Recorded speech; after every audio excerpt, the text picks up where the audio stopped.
bourbon.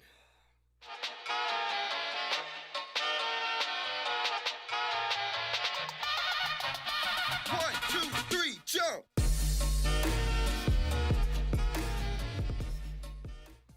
Alright guys, welcome to Cast Strength's Vito's Corner reviews. Today we are going to do, oh my goodness gracious, this sample bottle is filled to the freaking brim. Another sample from my good friend Dan in Toronto. Thank you very much for this one, sir.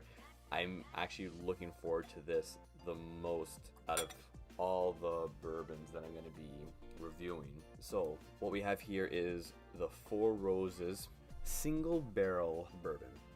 Oh boy, that's actually, I like that. Four Roses Distillery is in Lawrence, Kentucky, and they do the distilling and their bottling and storage at another location off the distillery grounds, and that's in Cox Creek, Kentucky.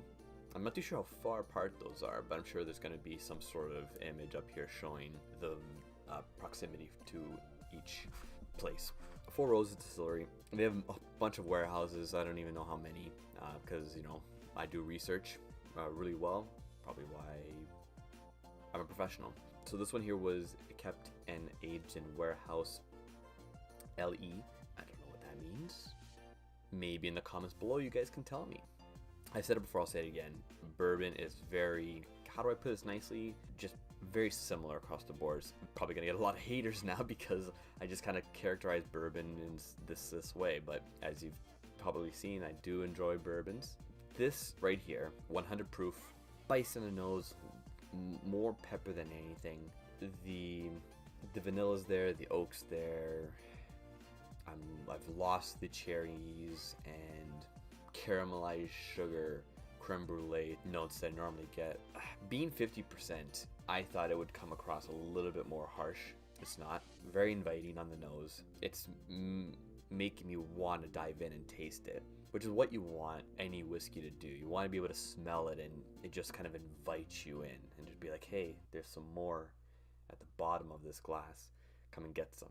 I could have made that sound so much more sexy and inappropriate, but professional, as always.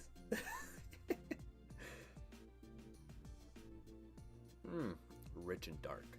The cherry comes back very deep, almost like an overripe cherry. Now I know previously I said that I'm allergic to a lot of berries and fruits and whatnot, but there was a time where I could eat it. I developed this weird allergy in my 20s. Really nice, easy to drink, dangerously easy to drink, a fantastic finish.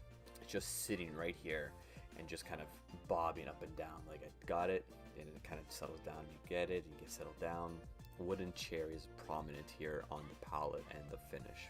I'm gonna go in one more time, see if something's changed.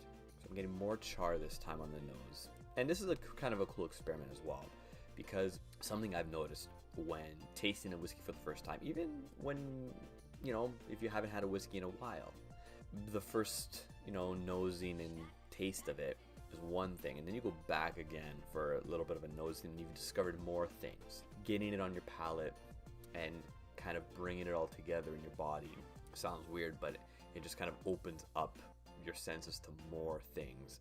And if, let's say, you get cherry more on the taste, then you might find it again the second time on the nose where you didn't get it the first time.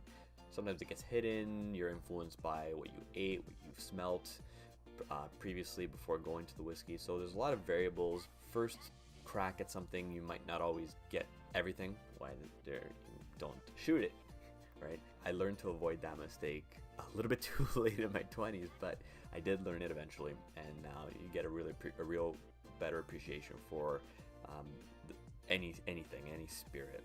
So the second time around is always more full, more vibrant, more in your face, because your body's ready to get all of it in.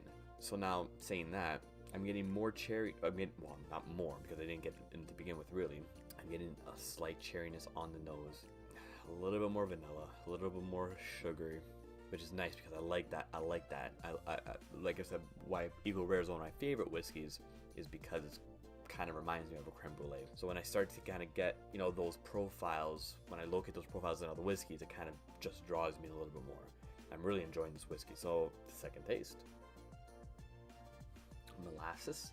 So peppery. And I want to say kind of like a weird half and half between like a black pepper and a pink peppercorn almost. A lot of friendliness there. It's not rough at all. I like this a lot.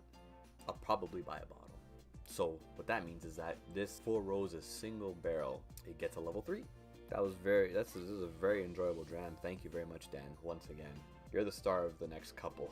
So yeah, this is very nice. Thank you, Dan.